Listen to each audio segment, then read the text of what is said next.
रूस पर दबाव बनाने की यूएस की नई रणनीति। G7 की आपात बैठक बुलाने पर अमेरिकी बयान। यूएस के वित्त मंत्री स्कॉट बेसेंट और राजदूत जेम्सन ग्रीर का संयुक्त बयान सामने आया।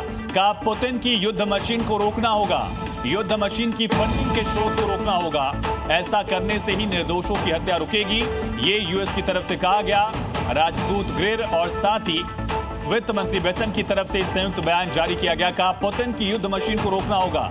एक नई रणनीति उसकी दिख रही है। G7 की आपात बैठक बुलाने का जिक्र किया गया है।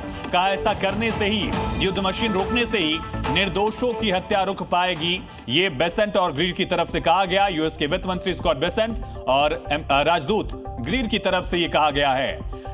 पुतिन युद्ध मशीन के तौर पर आगे लगातार काम कर रहे हैं और उनको रोकना ही होगा अगर निर्दोषों की हत्या रोकनी है। और ऐसे में G7 की आपात बैठक बुलाने को लेकर यह साझा बयान, संयुक्त बयान दिया गया है यूएस के वित्त मंत्री स्कॉट बेसेंट और साथ ही प्रतिनिधि ग्रीर की तरफ से।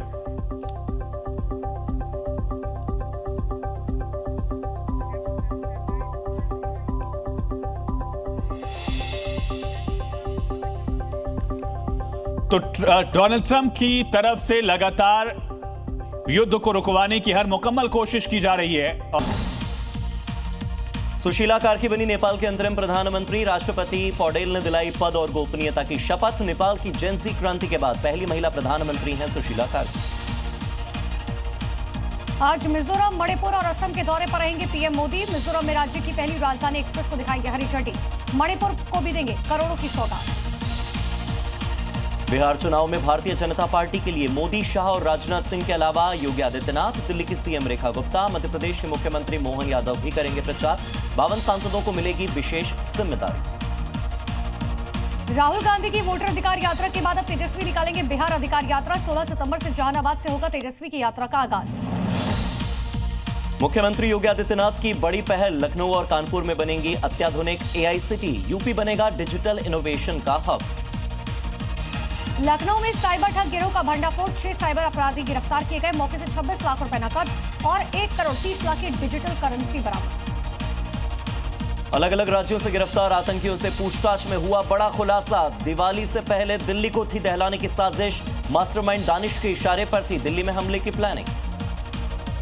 दिल्ली के मंगोलपुरी में हुई चाकूबाजी। हथियारबंद बदमाशों ने 2 लोगों पर चाकू से किए ताबड़तोड़ वार।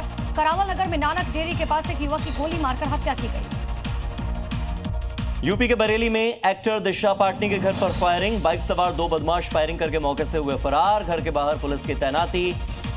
जांच में जुटी पुलिस। कोटी बराड़ गैंग और रोहित गोदारा गैंग ने ली जिम्मेदारी।